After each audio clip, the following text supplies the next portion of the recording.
Beyond the gate, spoilers tease that beneath its surface of family bonds and buried secrets, a reckoning is coming, one that will shatter ties, reveal hidden betrayals, and leave lives irreparably altered. From the glittering halls of privilege to the shadowed alleys of guilt, the story unfolds with the elegant inevitability of gears grinding toward a final, devastating collision. In the earliest chapters, we meet Eva Reyes, once the picture of poise and promise, whose charm and ambition mask a restless hunger for something more than the comfortable life she's always known. Her brothers, Marcus and Liam, stand at her side, tethered to her by blood and loyalty, but each harbors private doubts about how far Eva will go to claim her own destiny. Eva's world is one of manicured lawns and polite dinner parties, yet an undercurrent of tension pulses beneath every polite toast. At corporate gatherings, she moves with practiced grace, deflecting compliments about her prowess with a quick smile, but inside, she seethes with the knowledge that her family's empire, built on property developments and real estate holdings, would collapse without her father's vision and her own increasingly daring financial maneuvers. When the company's fortunes begin to waver under shifting markets and curious investigators, Eva senses opportunity. She sees in the company's precarious state not weakness to be feared, but a ladder to climb even higher. If she can outmaneuver regulators, hide inconvenient liabilities, and steer investments into uncharted territories, she can cement her legacy and prove once and for all that she deserves to stand at the helm. Meanwhile, the local district attorney's office, led by the unyielding Helen Sanborn, zeroes in on one of the family's shell companies, an offshore venture rumored to be funneling funds into murky political campaigns. Helen, driven by personal demons of her own, has made it her mission to take down nepotism in high places, and the Reyes family is her chief target. Through whispered phone recordings, paper trails hidden behind layers of legalese, and the testimony of a disgruntled auditor, Helen pieces together a web of transactions that point toward embezzlement, and at the center of it all is Eva. Yet Eva is far from alone in her scheming. She has enlisted the help of her old friend and now reluctant partner, Danny Cho, a brilliant but morally conflicted financial analyst. Danny was once Eva's confidant in college, a time when their dreams felt unbound by the constraints of wealth and expectation. But as Eva's ambitions darkened, Danny found himself trapped between loyalty to her and his own ethical compass. When Eva proposes a bold maneuver, diverting funds through a labyrinth of accounts to bail out struggling subsidiaries, Danny hesitates, warning of the legal and moral perils. But Eva's charisma and relentless insistence drown out his doubts, and together they set in motion a scheme that, on paper, appears foolproof. As the money begins to shift, Eva basks in the thrill of control. Her relationship with Liam, the more cautious of her brothers, becomes strained as he confronts her about the morality of their actions. Marcus, the eldest and most diplomatic, counsels caution, worried that one misstep could unravel their entire future. But Eva brushes aside their concerns, convinced that boldness, not timidity, defines greatness. In late-night boardroom meetings, she gently, almost coaxingly, pushes Danny to execute the final transfers, promising him a share of the upside. For Danny, seduced by Eva's vision and fear of losing her confidence, it feels like the high-stakes game he'd always dreamed of playing. But each signature he provides leaves an indelible stain on his conscience. On the outskirts of this gilded world, two other figures move like ghosts through the corridors of power. Detective Raj Patel, charged with investigating a series of suspicious wire transfers connected to the same shell company, quietly follows leads that point to Eva's involvement. His methodical approach clashes with Helen's relentless pursuit. Where Helen is loud and public, Raj works in shadows, gathering evidence without tipping his hand. Their uneasy alliance hinges on a single goal, uncovering the truth, but each harbors private ambitions, and the tension between them builds as uncomfortably as steam in a pressure cooker. As the first signs of trouble flicker on the horizon, Eva becomes increasingly restless. Reports of audits and subpoenas begin to circulate, and her board members grow uneasy. But rather than retreat, she doubles down. She arranges a lavish fundraiser, an extravagant gala meant to distract from the brewing storm. Under crystal chandeliers and amid champagne flutes, she mingles with influential politicians and donors, flashing her trademark smile as whispers swirl around her. To the world, Eva projects confidence. In private, her smile masks a knot of anxiety. Liam, watching from a distance, fears for her safety, but Marcus reassures him that she thrives under pressure. Then the unthinkable happens. At the peak of the gala's crescendo, just as Eva steps up to deliver her speech celebrating the company's bright future, federal agents burst through the ballroom doors. Flashbulbs pop as cameras capture stunned attendees.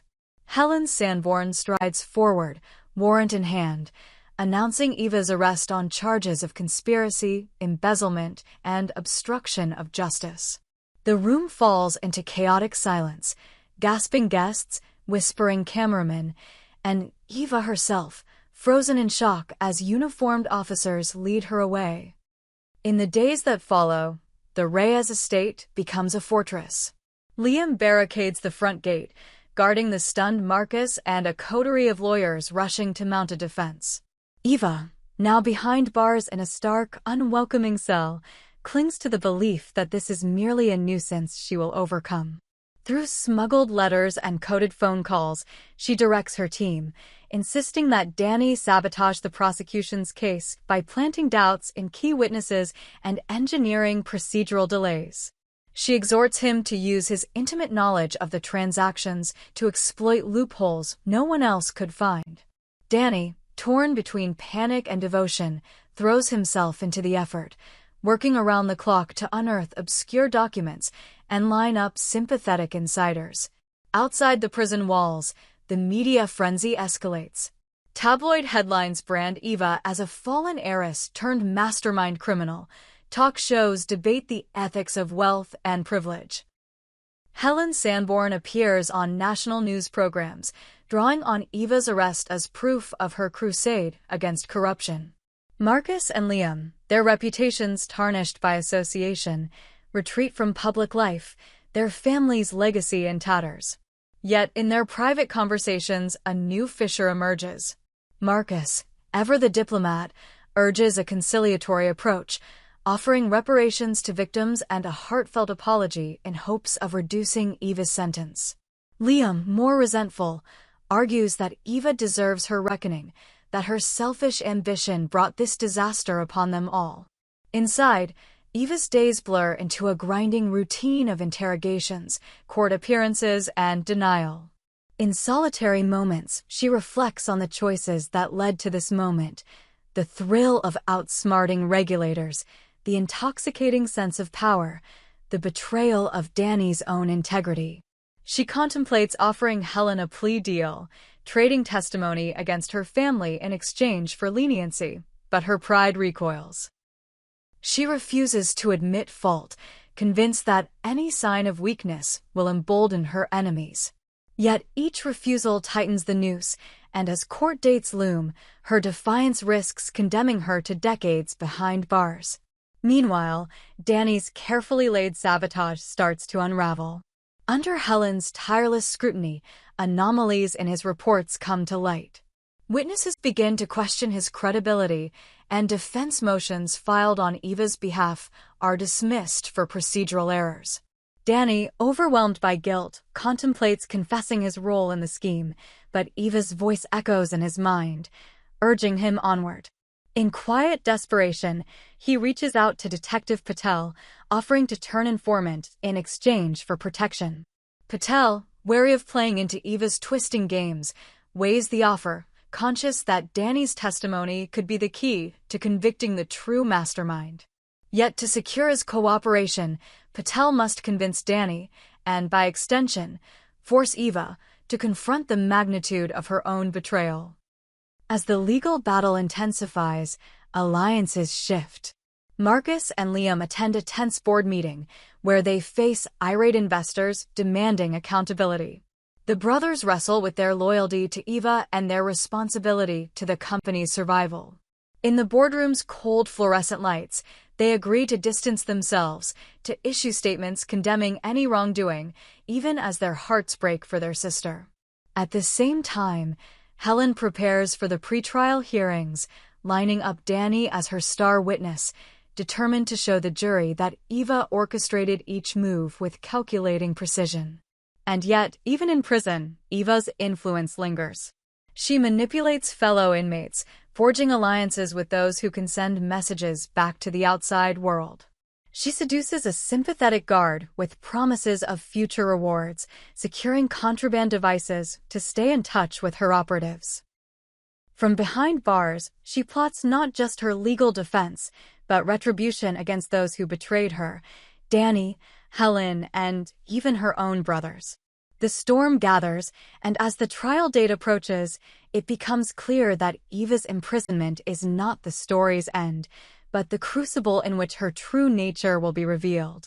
In the blur of court summons, strategy meetings, and late-night calls from Eva's cell, one question looms larger than all others.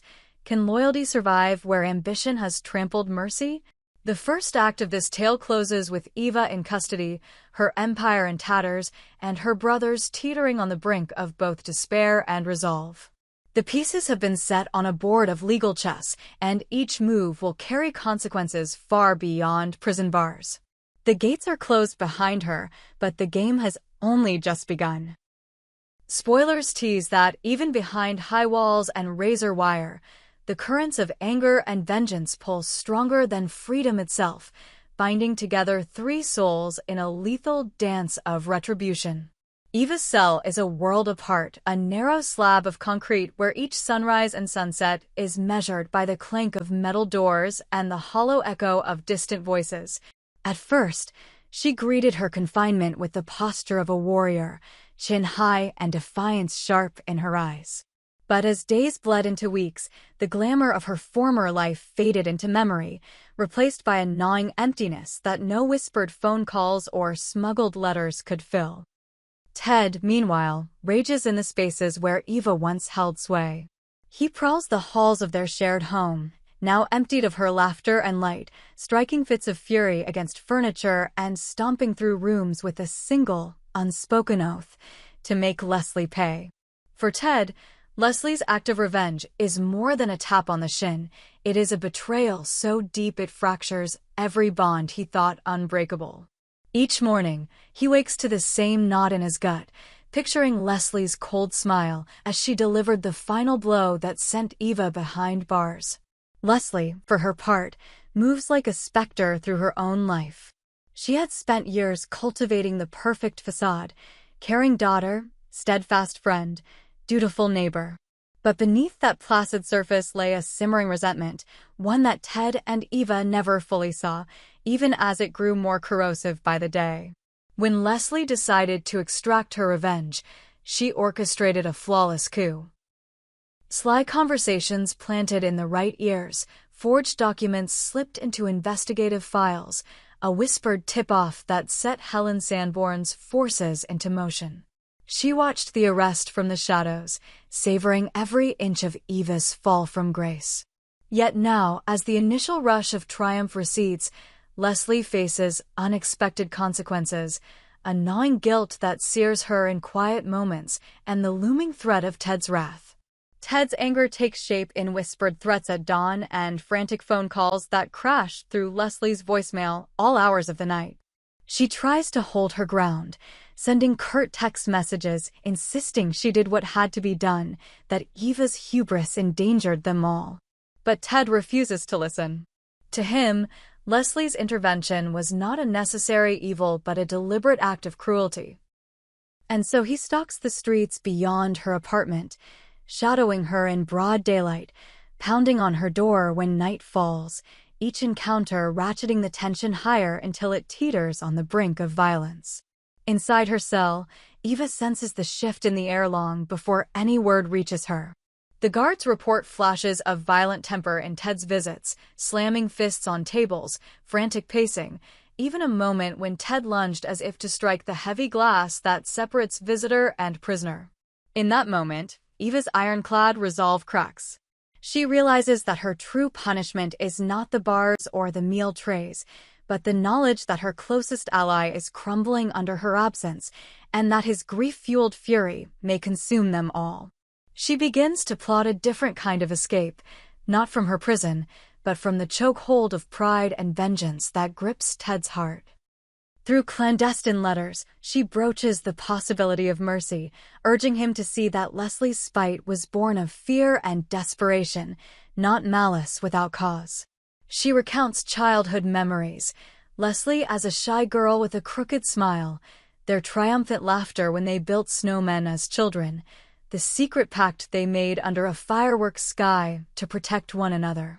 Eva reminds him of the fundamental truth, that vengeance begets only further suffering, a cycle that devours both predator and prey. Yet Ted counters her pleas with his own logic. Leslie deserved to be punished for unleashing a legal avalanche on an innocent person. He believes that only a counterblow, one that hurts as deeply as his own pain, can teach Leslie the price of crossing him.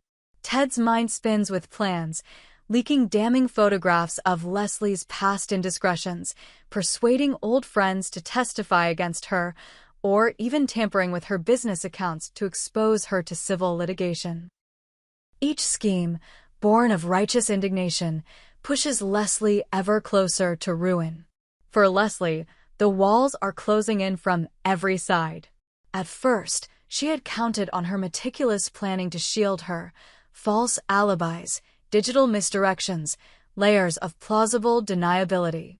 But as Ted's onslaught intensifies, she scrambles to stay one step ahead, hacking her own records to erase traces of communication, bribing minor officials to suppress leaked documents, and reaching out to mutual acquaintances to craft narratives that paint her action as a reluctant necessity.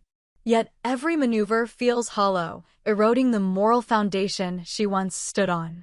In the shadows, a new actor emerges, an investigative blogger named Marina Cho, drawn to the story by rumors of deeper conspiracies.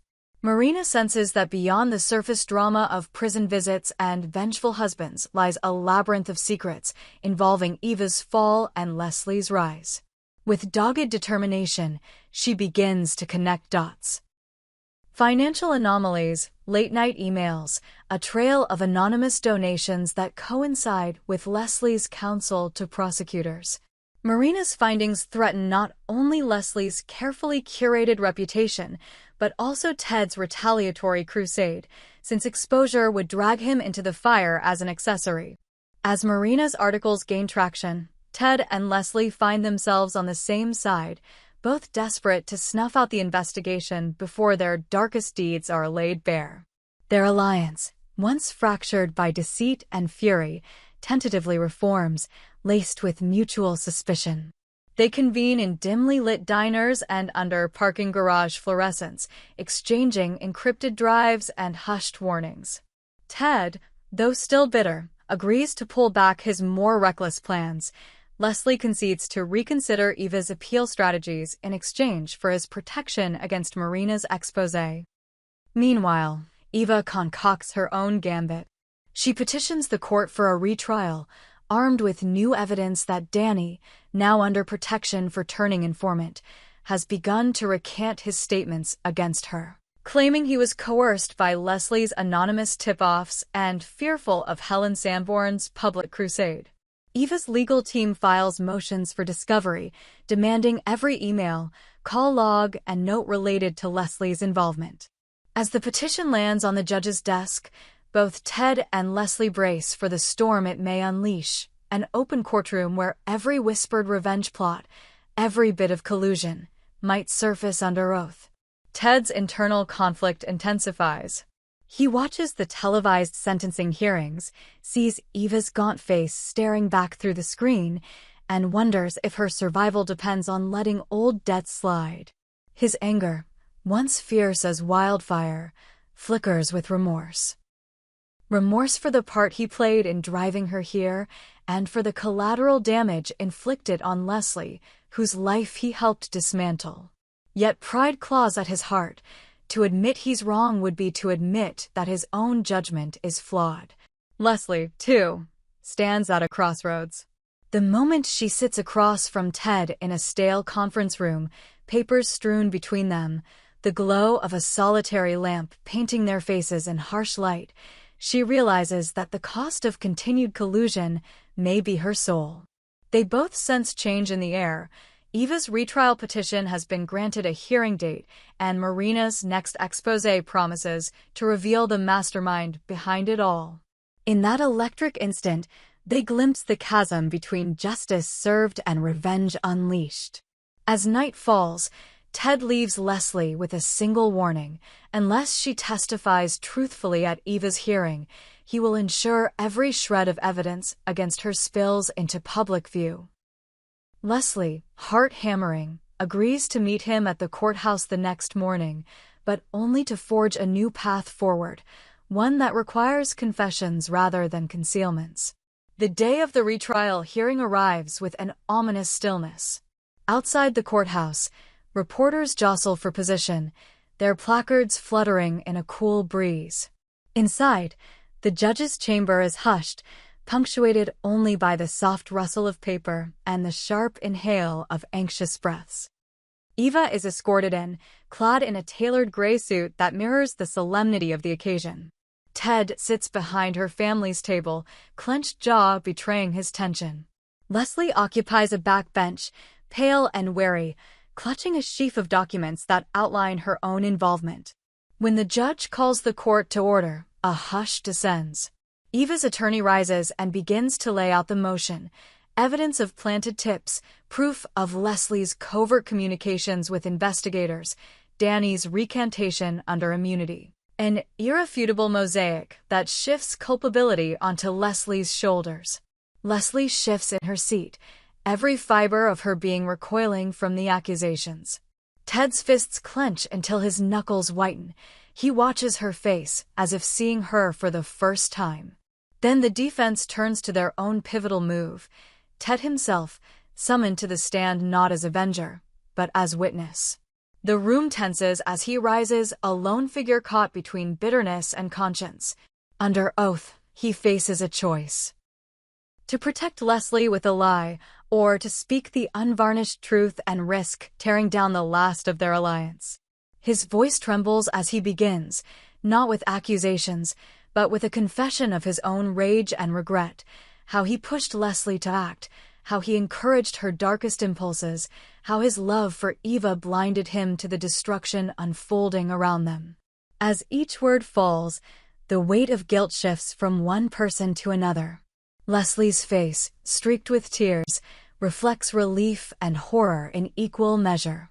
Eva, watching through the glass panel, allows herself a fleeting glance of hope that this honesty may finally shatter the cycle of vengeance and open the door to her freedom.